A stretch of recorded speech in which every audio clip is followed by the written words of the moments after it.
जय श्री राम, वंदे मातरम। कैसे हैं आप लोग? आज की मेरी लाइव बनाने के दो कारण हैं। एक तो सुशांत सिंह राजपूत 74 साल के बूढ़े बाप ने अपने जवान बेटे को चिता की अग्नि दी, ये टॉपिक है आज का। और दूसरा टॉपिक है बहरीन में जो मुस्लिम महिला ने गणपति बप्पा की मूर्तियां तोड़ी और फिर उनके बाद उनको वहीं पर ही छोड़ दिया। उन मूर्तियों का क्या हुआ? किसी ने उसके बारे में सोचा या वहीं पर ये कहकर चुप हो गए कि बहुत गलत हुआ? क्या होना चाहिए था? ये दो मेन टॉपिक हैं और इसके बारे में मैं अभी सबको, जो भी ऑनलाइन है आ जाइए, सबको निमंत्रण कर रही हूँ। तो प्लीज जल्दी जल्दी जो भी ऑनलाइन है आ जाइए। सबकी बिजी लाइफ है, मैं भी खाना बनाते बनाते आपसे लाइव कर रही हूँ। आज डोसा बन रहा है। डोसा बनाने में फायदा ये होता है कि रात को दाल चावल पीस कर रख दिया जाता है और सुबह हमारे को कुछ भी नहीं करना होता। एक तरह से बिना कुछ करे, ना आटा लगाना ना सब्जी बनानी। अरहर की दाल उबाली और उसमें टमाटर का छौंक लगाया, राई का छौंक लगाया, फटाफट ये दाल का सांभर बन गया। और इसके हम चीले जैसे बना लेते हैं डोसे के आटे के, जो चावल दाल घोल के रखे होते हैं पीस कर, और फटाफट ये डोसे बन जाते हैं। तो हमारे को खाना बनाने में टाइम वेस्ट नहीं करना होता एक तो, और फिर खाना भी ये ज़्यादा टेस्टी बनता है, बहुत अच्छा खाना बनता है और नो टाइम में बन जाता है, टाइम नहीं लगता। एंड वेरी मच हेल्दी खाना होता है क्योंकि ये फर्मेंट करा हुआ आटा होता है दाल और चावल का। एक तो दाल और चावल वैसे ही ज़्यादा बहुत हेल्दी होते हैं, ऊपर से ये फर्मेंटेड होते हैं। ये जो डोसे हैं ये बहुत ज़्यादा हेल्दी होते हैं और मैं सरसों का तेल इस्तेमाल करती हूँ, बहुत कम तेल इस्तेमाल करती हूँ, तो इसलिए बहुत ज़्यादा हेल्दी हैं। सभी जगह ऑनलाइन आ गए हो तो देखिए, सभी ऑनलाइन आ गए हो तो हम चर्चा करते हैं।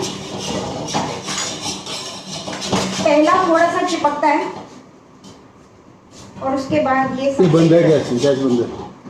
अच्छा, गैस बंद हो गई, इसीलिए चिपकता है।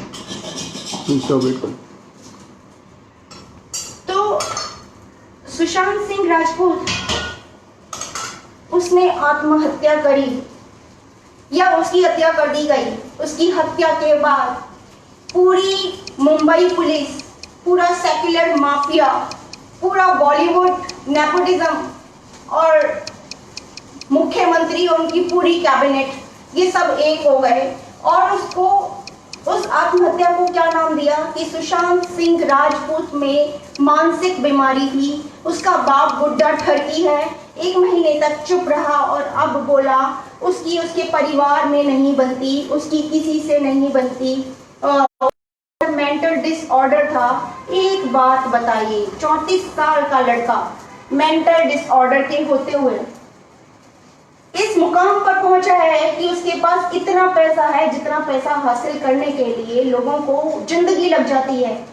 कई जिंदगियां लग जाएंगी तब भी नहीं इतना पैसा कमा पाएंगे। उसके पास ऐसा हष्ट पुष्ट शरीर था जिसको बनाने के लिए लोगों का सपना होता है कि उसका ऐसा शरीर हो। उसने ऐसा शरीर बनाया, उसने अपना ऐसा स्टेटस बनाया, उसको दुनिया जानती थी, जानती ही नहीं थी बल्कि उसकी इज्जत करती थी, उसकी मान करती थी और उसके जैसा बनना चाहती थी। उसकी फिल्में देखने के लिए पहले से ही लाइन लग जाती थी।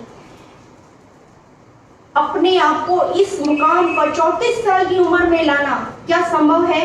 उसी असंभव को बिहार के एक लड़के ने संभव कर दिखाया। उसके बाद जो ये मुख्यमंत्री एंड कैबिनेट एक सेक्युलर गठन लोगों का, जो कि इस बात से सहमत है कि उसने आत्महत्या कर ली, वो मेंटल डिसऑर्डर में था। एक पुलिस जो बॉम्बे की पुलिस है जो कह रही है कि नहीं उसकी आत्महत्या थी, हत्या नहीं थी।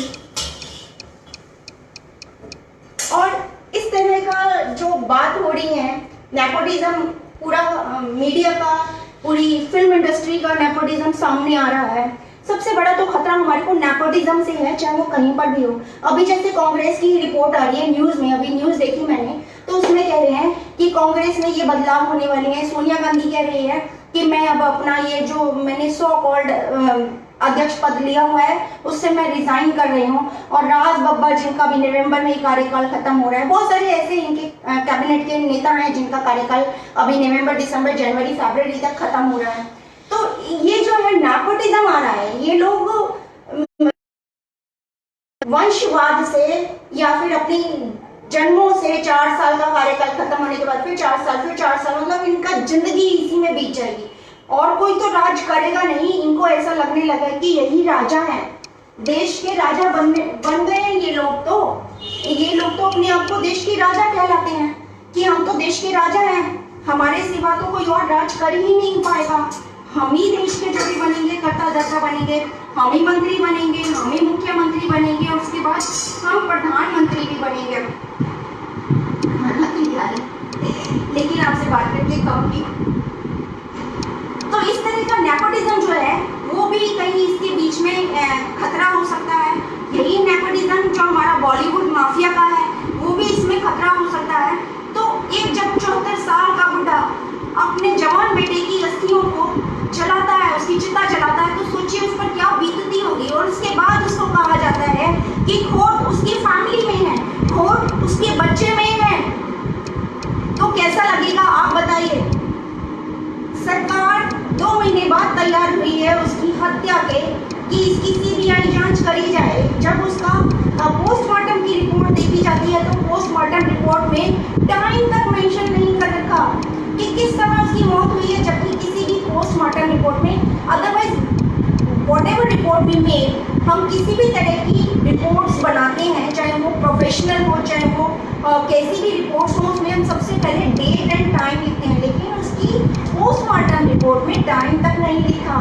टाइम के अलावा उसमें ये मेंशन नहीं है क्यों उसका इमरजेंसी में पोस्टमार्टम किया गया, जबकि अगर उसकी मौत रात को 10:30 से 11 के बीच में हुई है, रात को तो पोस्टमार्टम वैसे भी नहीं करते। और कोरोना काल में उसकी असिस्टेंट जो थी, असिस्टेंट नहीं थी, वो शायद उसकी पार्टनर थी जो उसके साथ बिजनेस में उसकी हेल्प करती थी, दिशा पटानी, जिसका सुसाइड सो कॉल्ड सुसाइड हुआ 3-4-5 दिन पहले और उसका भी पोस्टमार्टम 1-2 दिन बाद हुआ, डायरेक्ट नहीं हुआ।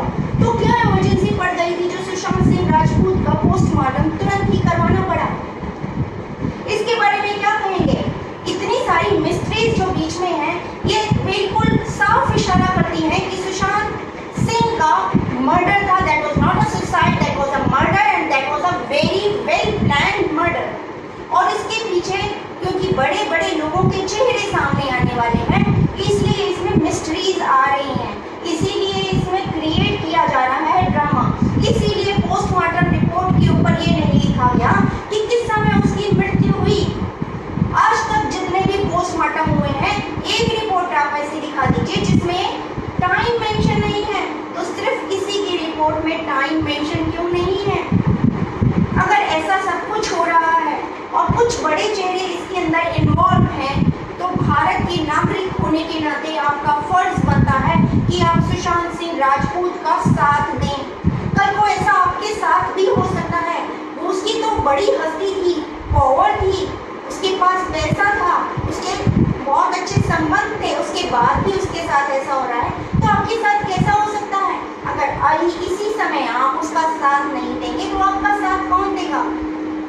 अनहोनी किसी के साथ भी हो सकती है, मुसीबत किसी पर भी आ सकती है, किसी भी तरह की।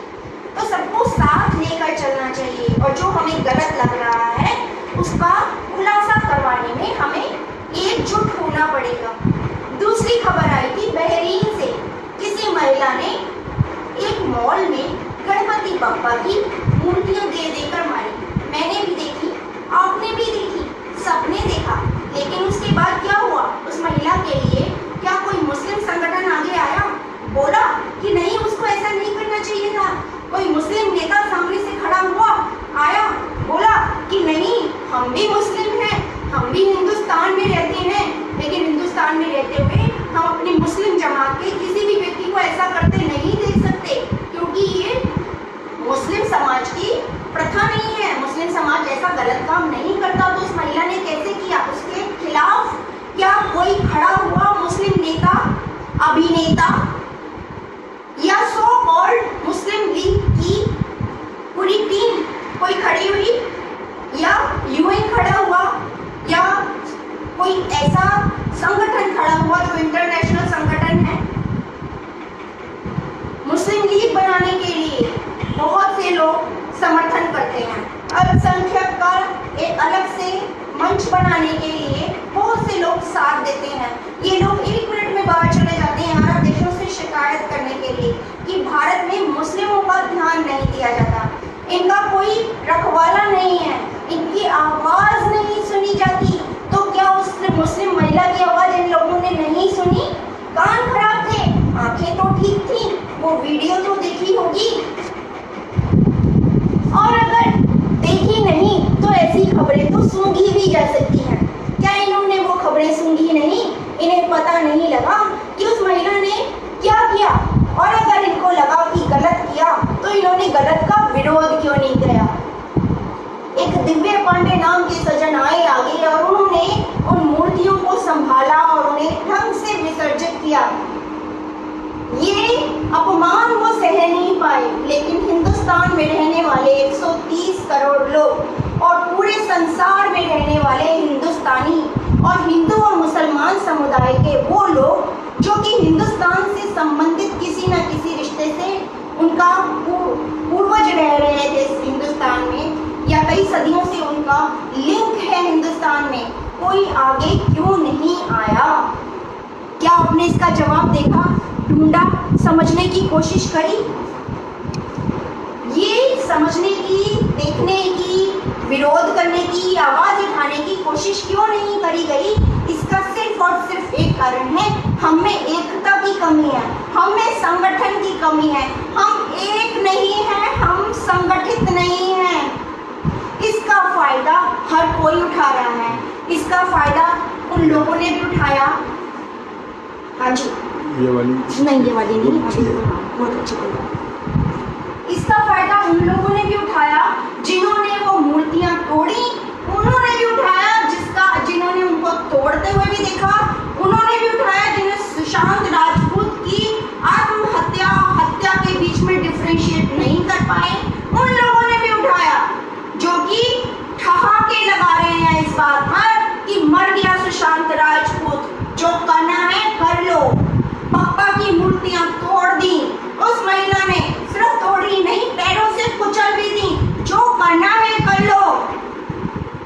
संगठित होइए, संगठन में कितनी शक्ति है ये बात मैं आपको बताती हूँ एक कहानी से। सुनिए आज की कहानी। एक हॉस्टल था, उसमें बहुत सारे बच्चे रहते थे, मेस में खाना बनता था। तो बच्चों से पूछा गया कि तुम्हें खाने में क्या पसंद है ताकि वही खाना अगले हफ्ते बने। 100 बच्चों से पूछा गया, 100 में से 20 ने कहा हमें खिचड़ी पसंद है, बाकी 80 ने कहा किसी को पाव भाजी पसंद है, किसी को उपमा पसंद है, किसी को आलू पराठा पसंद है, किसी को ये पसंद है, किसी को वो पसंद है। अब जो जिनको खिचड़ी पसंद थी उन्होंने सोचा हमें तो खिचड़ी ही पसंद है, ऐसा क्या करें जिससे कि खिचड़ी ही बने अगले हफ्ते पूरे, ताकि हम सोए भी नहीं, हमारे को ज़्यादा नींद भी ना आए, पेट में भी गरिष्ठ भोजन ना जाए और हम ढंग से पढ़ाई पर मन लगा सकें। तो एक ने कहा, जो खिचड़ी पसंद करते थे उन ग्रुप में से एक ने कहा कुछ नहीं करना है, बस हमें संगठित रहना है, खिचड़ी पर ही अटके रहना, चाहे वो लिखते समय हमारा मन दूसरी दिशा में चला जाए, हमें लगे 1 मिनट को नहीं ये भी हो सकता है। जब पूरी रिपोर्ट तैयार हो गई तो अगले हफ्ते का मेन्यू डिसाइड हुआ, उसमें लिखा था खिचड़ी।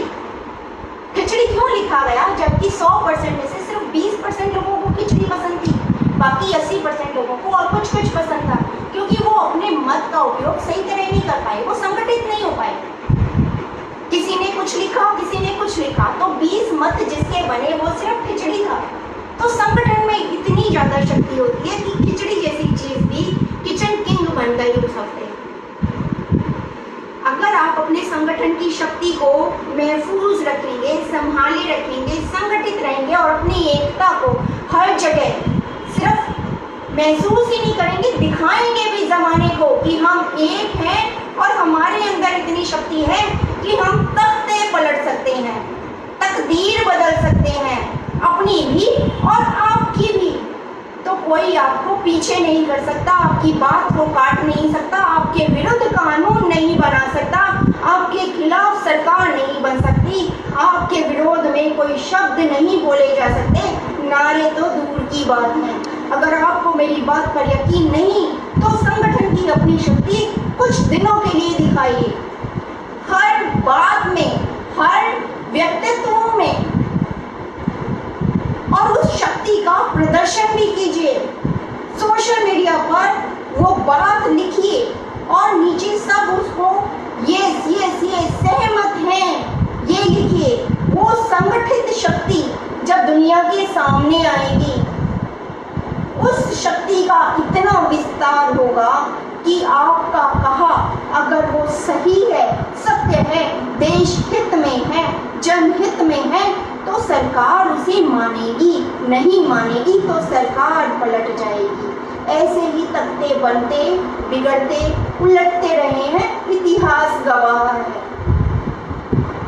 ये संगठन की शक्ति आपको दिखानी पड़ेगी और संगठन की इस शक्ति को दिखाने में कुछ फैक्टर्स काम आएंगे जो कि सिर्फ ये होंगे कि आप सही में ह्यूमन बीइंग हैं, मानवता प्रेमी हैं, देश प्रेमी हैं और धर्म और अध्यात्म में आपकी रुचि दिखनी चाहिए और आपकी एकता सब जगह प्रदर्शित होनी चाहिए, संगठनात्मक रूप में। उस शक्ति की महिमा इतनी विशाल होगी जो आप सोच भी नहीं सकते। अगर इस शक्ति की महिमा देखनी है तो आपको थोड़ा सा इतिहास देख लेना चाहिए।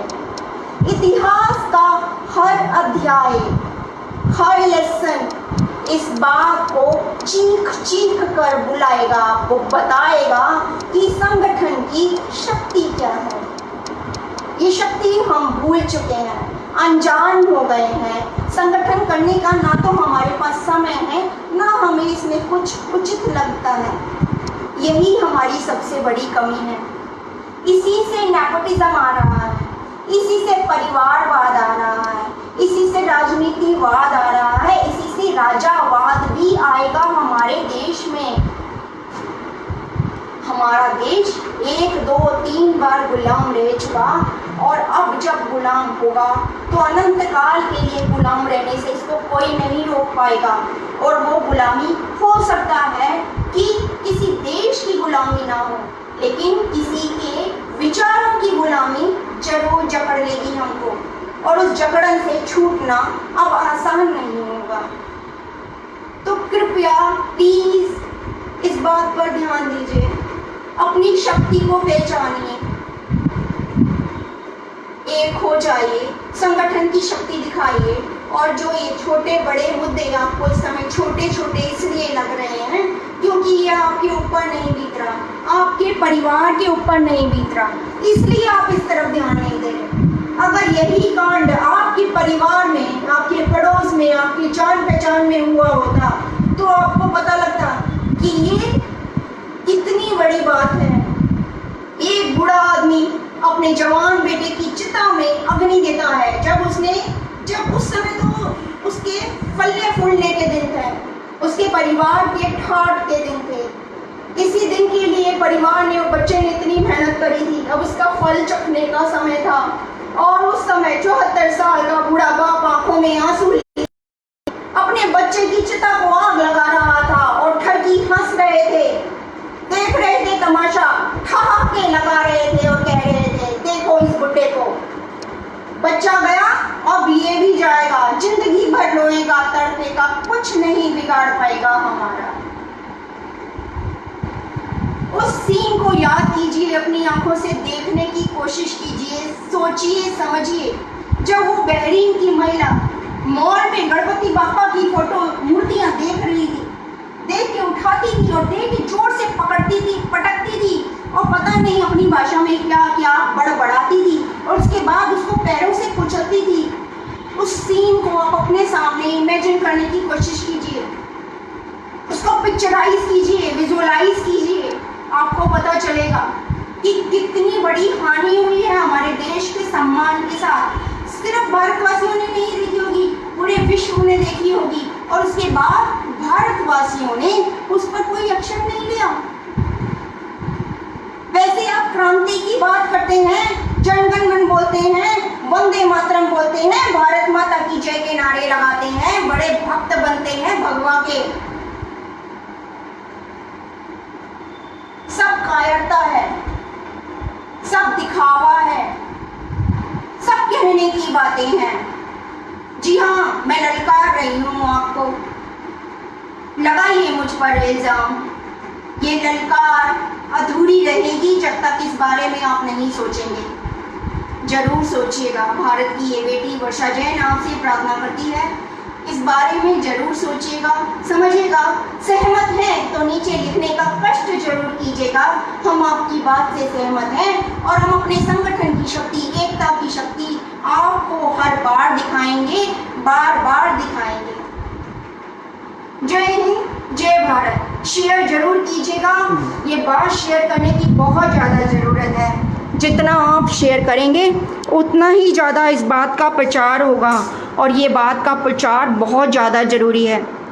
ये बात सिर्फ और सिर्फ आपके मान और सम्मान की नहीं, ये बात है भारत माता के मान और सम्मान की, ये बात है आपके देश के मान और सम्मान की, ये बात है आपके झंडे के मान और सम्मान की, ये बात है आपकी आज़ादी के मान और सम्मान की, आपके परिवार के मान और सम्मान की। आप जब भारत से बाहर कहीं जाते हैं तो आपके रुतबे की, आपके व्यक्तित्व की मान और सम्मान की, इसकी रक्षा करने का आपको ना सिर्फ हक है बल्कि ज़रूरत भी है।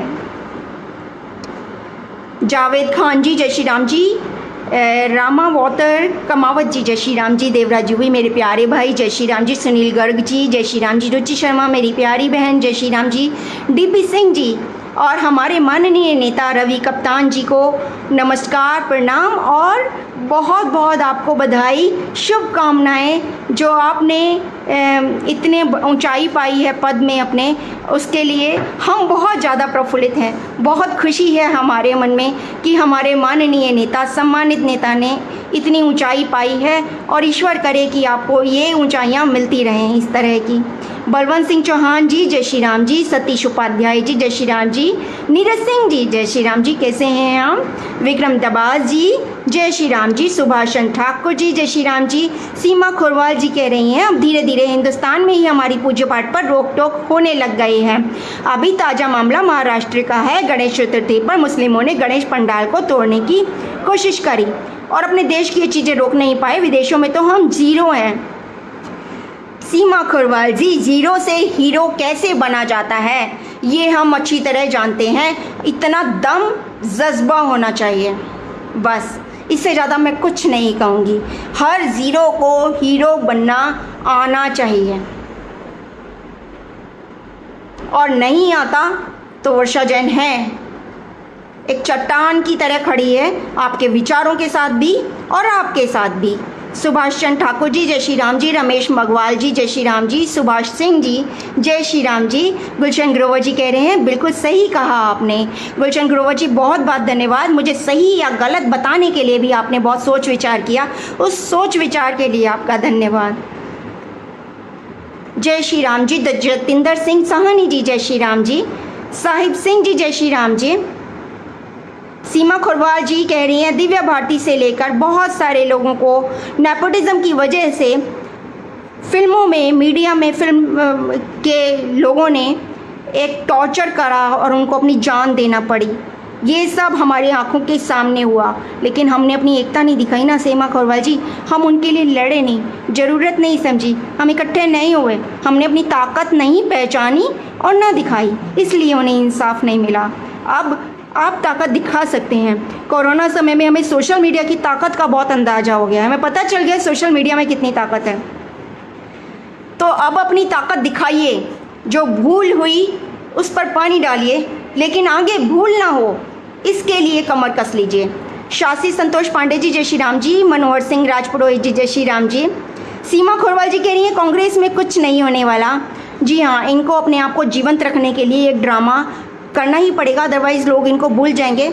ये हम भी जानते हैं, आप भी जानते हैं, लेकिन इस ड्रामा से भी हमें ये सीखने को मिलता है कि नेपोटिज्म इज़ नॉट गुड, परिवारवाद इज़ नॉट गुड। अगर हमारी पार्टी में भी हो रहा है तो उसको ख़त्म कर देना चाहिए। नेपोटिज्म या परिवारवाद कहीं नहीं होना चाहिए। 4 साल से ज़्यादा अगर किसी को कार्यकाल मिल रहा है किसी चीज़ में तो उस पर उंगलियां उठनी चाहिए। या तो उस लायक पूरे हिंदुस्तान में कोई है नहीं, जो उस पद को, उस गरिमा को संभाल सके, इसका मतलब ये हुआ। बाकी 130 करोड़ भारतीय बिल्कुल नकारा हैं। या फिर पूरा डिटेल में उसका कारण बताना चाहिए क्यों उसका कार्यकाल ख़त्म होने के बाद उसको फिर से वही गद्दी, वही पद दिया जा रहा है। ये बहुत ज़रूरी है। ये सीखा है हमने इस ड्रामा से। रंजीत गहलोत राणा जी जय श्री राम जी, कमलदीप खन्ना जी जय श्री राम जी, रंजीत गहलोत राणा जी जय श्री राम जी, राजेश यादव जी, अनु अरोड़ा मेरी प्यारी सखी जय श्री राम जी, धर्मेंद्र सिंह जी जय श्री राम जी, DRX पवन पांडे जी, करण भाई मोहिवारा जी, संजय जैन जी जय श्री राम जी, जय जिनेन्द्र जी। पर्यूषण पर्व चल रहा है, बहुत कम समय मिल रहा है।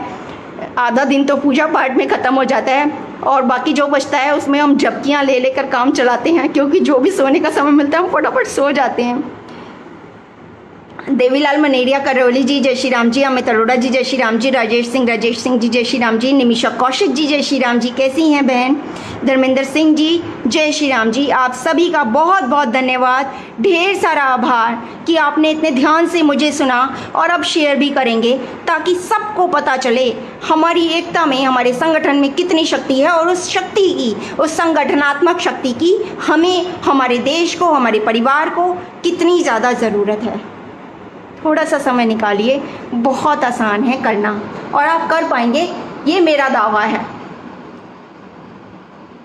आपको वर्षा जैन पर भरोसा है तो ज़रूर ऐसा करने की कोशिश कीजिएगा, मुझे बहुत खुशी होगी। बम्बेवर आथवाल जी कह रहे हैं, मैडम जी प्रणाम, आप खाना भी बनाते हो? नहीं तो मेरे को खाना कौन बना कर खिलाएगा। और हम जैनियों में तो खाना बनाना एक रिचुअल है, एक धर्म है। हमारे यहाँ खाना नहीं बनाया जाता, हमारे यहाँ ये धर्म सेवा होती है, सात्विक भोजन बनाया जाता है हमारे यहाँ जैनियों में और बहुत ही ज़्यादा तरीके से बनाया जाता है। एक तरह से ये प्रभु का आचमन होता है और हमारे जैनियों में हर व्यक्ति खाना बनाना जानता है और मैं भी खाना बनाती हूँ और मुझे बहुत अच्छा लगता है खाना बनाना। किसी का पेट भरना तो सबको पसंद है तो अब सबको खिलाने के बाद मैं इस समय खाना खाती हूँ, क्योंकि पर्यूषण पर्व चल रहा है हमारा जैनियों का और ये 10 दिन का पर्व होता है, 3 सितंबर तक ऐसे ही चलेगा। तो हमारे बहुत ज़्यादा पूजा पाठ भी होते हैं और कुछ कर्मकांड होते हैं जो पूजा से रिलेटेड होते हैं। उसके बीच में हमें जितना समय मिलता है हम आपसे बात भी कर लेते हैं, खाना भी बना लेते हैं, क्योंकि खाना दिन छिपने के बाद हमारे यहाँ नहीं खाया जाता और हमारे घर के कुछ लोग तो पूरे 10 दिन का फास्ट भी करते हैं। निर्मल कुमार बिंदल जी जय श्री राम जी, रमित गुप्ता जी जय श्री राम जी, कैसे हैं आप लोग?